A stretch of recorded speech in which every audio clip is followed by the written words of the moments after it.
Salam, Türkmenistan halkım. Biz yine 19 iyun Türkmenistan konsolosluğuna Zavastovka'ya geldik. Mitinge geldik. Bu koronavirüsten dolayı.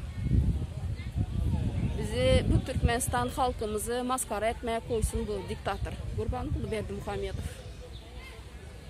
Bizi indi koronavirüsten öldürecek misin? Şamaldan ölmedik, öldük.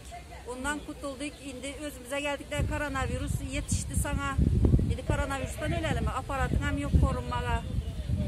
Doktorlara korunmaya, virüsten korunmaya malzeme yok. Ön maske giykizmeye koymadın çağlara, adamlara. İndi olsa özün maske giyip balık tutup yürepsen.